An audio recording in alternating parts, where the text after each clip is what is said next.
Galeras e galeras, beleza? Eu sou o Gustavão, professor de Geografia aqui da Rede Cromos de Ensino, e hoje o motivo desse nosso papo é conversar um pouquinho sobre a chegada do primeiro dia de prova do Enem, especialmente da prova de Ciências Humanas. No que se refere à geografia, o que o candidato provavelmente vai encontrar lá?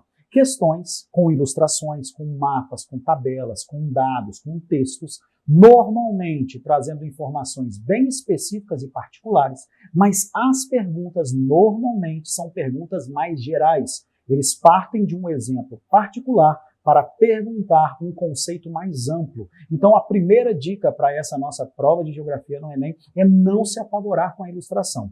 Permaneça concentrado, leia o enunciado, leia com calma as alternativas, que o seu estudo vai aparecer aí na sua memória e você certamente vai conseguir encontrar a resposta. Então, mantendo a calma e fazendo esse trabalho aí de observar os enunciados sem se apavorar, provavelmente é a dica de ouro que eu tenho aqui para vocês. No caso da geografia especificamente, o que mais vem aparecendo na prova do Enem são questões ligadas à geografia agrária e ligadas também às questões ambientais, ou seja, um tema econômico, a geografia agrária, e um tema de problematização das questões ambientais. Claro, é uma prova bastante ampla, cara, aparecem temas ligados à climatologia, globalização e outros, mas o foco mesmo é o que nós encontramos aí nos temas da geografia agrária, os temas da geografia ambiental. E é justamente a partir desses princípios que nós vamos trabalhar agora na reta final, aqui no Cromos, em 2 cursos gratuitos. Cursos que já estão acontecendo aí ao longo dos dias da semana, que é um curso que nós chamamos de Interprovas,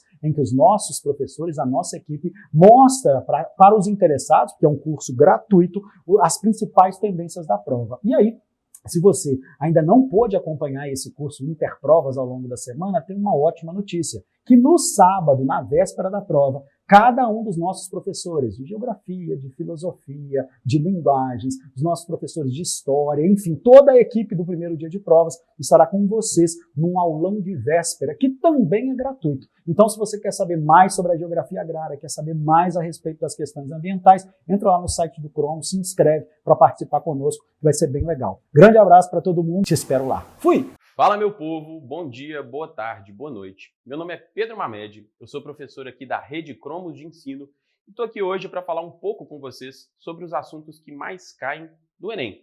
Assuntos esses que serão trabalhados diariamente por nós, professores aqui do Cromos, no nosso Interprovas e no nosso aulão de sábado que antecede as provas do Enem. Então, quero convidar todos aqui para participarem dessas aulas que estão maravilhosas. Bom, então, um primeiro assunto que cai bastante no Enem, na verdade é uma habilidade do Enem, são as funções da linguagem. E essas funções da linguagem estão, na verdade, relacionadas aos elementos da comunicação. Então, todo e qualquer ato comunicativo precisa de 6 elementos da comunicação. Precisa do emissor, aquele que fala, e precisa do receptor, aquele que recebe aquilo que é dito. É necessário também que haja uma mensagem, ou seja, que seja dito alguma coisa. Bom, a gente precisa também de um referente. Essa mensagem ela precisa se referir a algo no mundo concreto. A gente precisa também de um código, ou seja, de um conjunto de sinais que é utilizado para transmitir a mensagem, e nós precisamos de um canal, que é o meio pelo qual aquela mensagem é transmitida. Então, para cada um desses elementos da comunicação, a gente tem uma função da linguagem.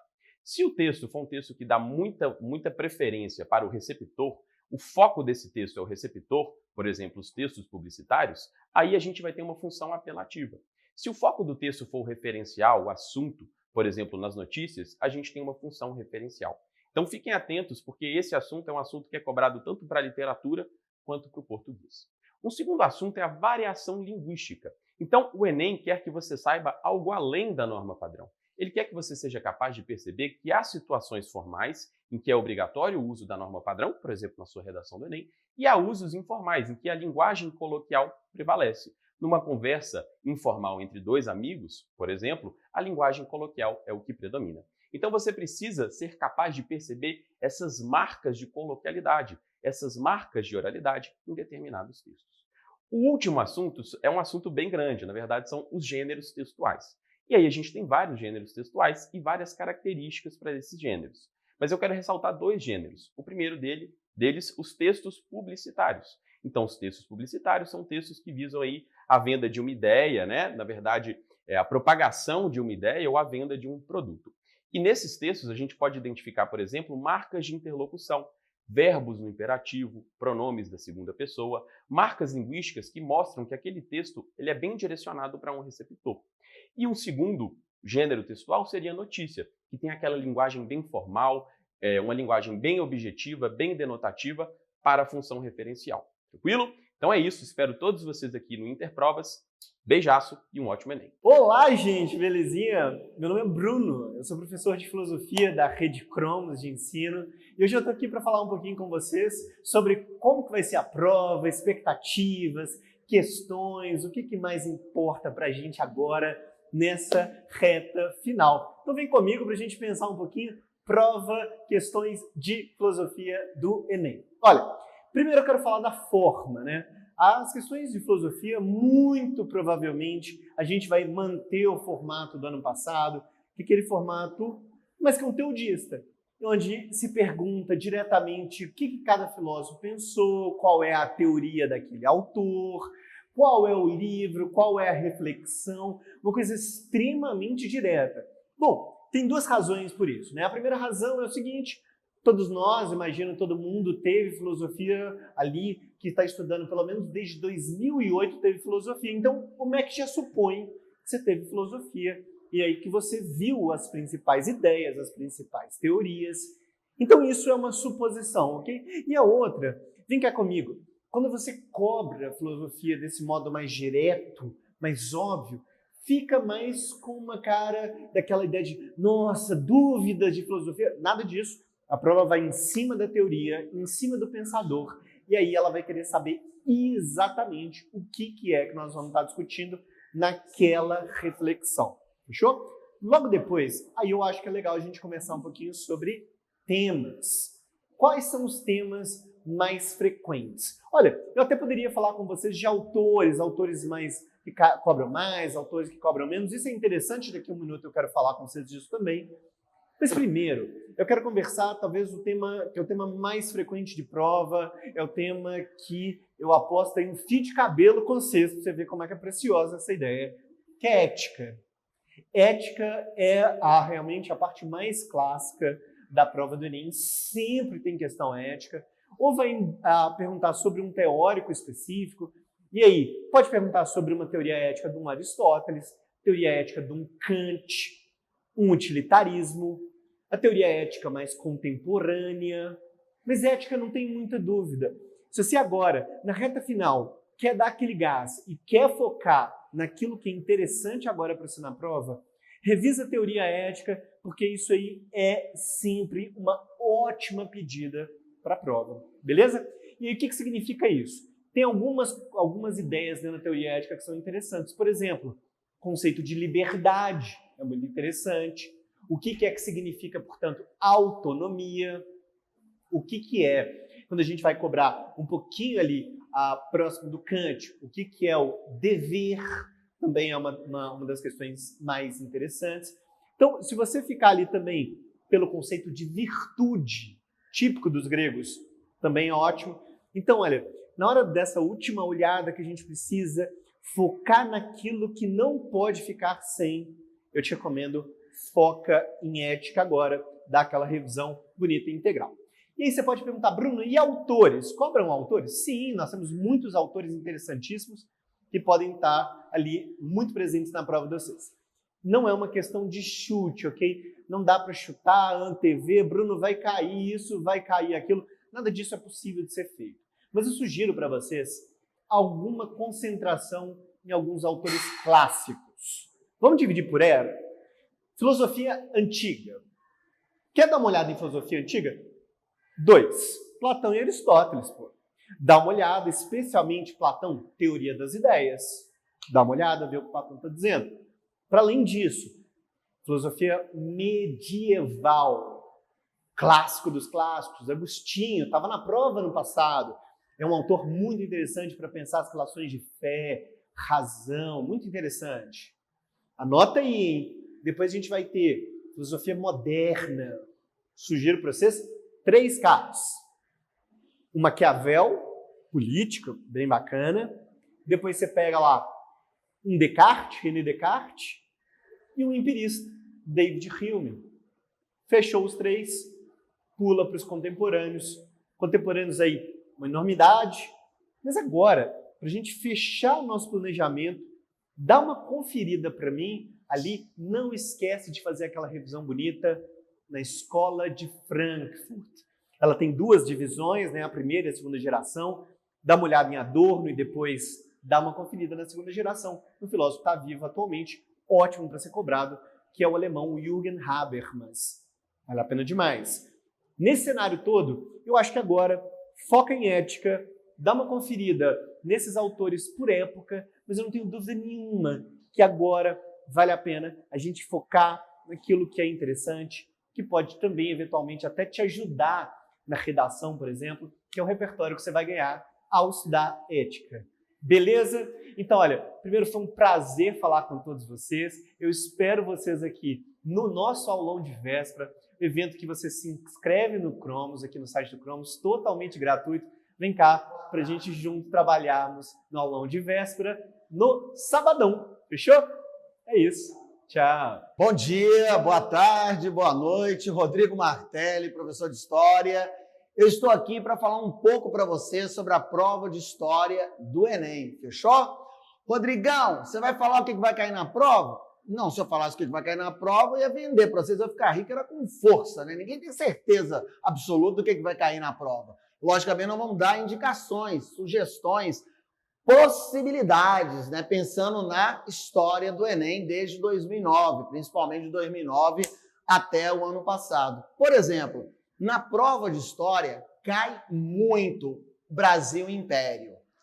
Reinado de Dom Pedro II, principalmente. Lembrando que o Brasil Império vai da independência do Brasil, 7 de setembro, grito do Ipiranga de Pedrinho, até a proclamação da República. E dentro desse contexto de Brasil monárquico, Brasil Império, o que mais é cobrado? Segundo reinado de Dom Pedro II, que é o reinado mais longo. Vai do golpe da maioridade, fizeram Dom Pedro II ter 18 anos com 14 anos e 7 meses, 15 incompletos, até a proclamação da República. Então, fiquem atentos em segundo reinado, dentro do Império. Período regencial cai muito pouco, tá? Até hoje, na história do Enem, 2 questõezinhas ali de período regencial. Primeiro reinado, inclusive, caiu ano passado, a Constituição de Dom Pedro I, a outorgada, e também caiu uma questão sobre a Maria Quitéria. Maria Quitéria, que inclusive eu falei na live do Estado de Minas ano passado, de uma possibilidade da Maria Quitéria aparecer uma heroína na Bahia que lutou pela independência do Brasil. Ela lutou contra portugueses e contra brasileiros que não aceitavam a independência promovida pelo Rio de Janeiro, por Dom Pedro I. Maria Quitéria, uma baiana, porreta, retada, rasgou ventre de português pela independência do Brasil. E ela, eu citei a Maria Quitéria no passado na live do Enem, ela acabou caindo. É uma questão que envolve também, né, o contexto da independência do Brasil, tá? E a própria vida imperial. Então, se liga em Brasil e Império, principalmente a parte envolvendo escravidão, tá? Pretos escravizados em nosso país, e os confrontos do Brasil no Império também, como a Guerra do Paraguai, está tudo envolvido ali no segundo reinado. Outra matéria muito cobrada no Enem, a Primeira República. Tá? A Primeira República, que é o primeiro momento da República Brasileira, conhecida por muitos também como República Velha, o período oligárquico dessa República Velha, tudo que envolve o coronelismo, o assistencialismo, o voto de cabresto e as manipulações promovidas pelo café, ali na época do café com leite, é muito importante. Lembrar também, dentro desse contexto, das revoltas e guerras contra a ordem vigente, a ordem coronelística. Por exemplo, Guerra de Canudos, Revolta da Vacina, Revolta da Chibata, Guerra do Contestado, o Cangaço. Olha, gente, Revolta da Vacina caiu de novo ano passado. Revolta da Vacina caiu várias vezes já no Enem, é uma pedida, né, bem interessante, junto com a Guerra de Canudos também e a Revolta da Chibata, do famoso João Cândido, o marinheiro, o almirante negro, que lutou contra os castigos de chibatadas dentro da Marinha. Então, fiquem atentos para a República Velha, ou Primeira República, aí também, que é bem cobrado no Enem. Bom, outros pontos da República que eram bem cobrados no Enem, que na história do Enem foram muito bem cobrados. A Era Vargas e a ditadura militar. Só que aí, ano passado, não caíram questões, nem da Era Vargas e nem da ditadura militar. No caso da Era Vargas, não caiu na primeira aplicação, mas na segunda aplicação, no passado, caiu uma questão envolvendo Vargas e a crise de 29, que tem uma relação aqui com o golpe de 30 no Brasil. Mas não caíram questões de ditadura militar nem na primeira aplicação e nem na segunda.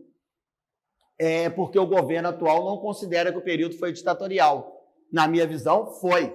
E as questões que existem do Enem, na história do Enem, nos bancos, tá? De questões, todas elas que envolveram o regime militar, falavam em ditadura, em estado de exceção. E já caíram muitas questões na história do Enem. Ano passado, acabou não caindo. Pensando também, história geral, Revolução Industrial cai bem no Enem, crise de 29 é uma matéria interessante também, e os fascismos.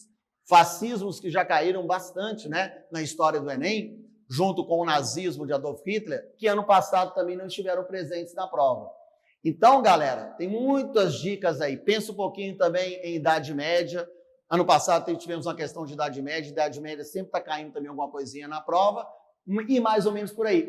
E patrimônio e memória é bem cobrado no Enem também. Apesar do ano passado não ter cobrado patrimônio e memória, mas na história do Enem, tá, de 2009 para frente, sempre foi um conteúdo também bem cobrado, fechou? Galera, essas aí são as dicas, né? Algumas informações, tá? Pensando nas possibilidades. Agora, se eu tivesse certeza do que ia cair, do gabarito, eu passava para vocês, mas ia vender com força, tá? Mas, né, a gente tem ideias do que pode rolar, fechou? Beijão, abraço para vocês e boa prova. E aqui no Cromos nós estamos preparando a galera, trabalhando muito isso aí de Brasil República, tá? Era Vargas, o período do Império. Nós estamos com cursos aqui, tá? Preparatórios para o Enem, fantásticos, tá? O super intensivo, o aulão de véspera, vamos fazer um aulão de véspera aí com muita matéria também envolvendo aí as possibilidades do Enem, fechou? Beijo, valeu!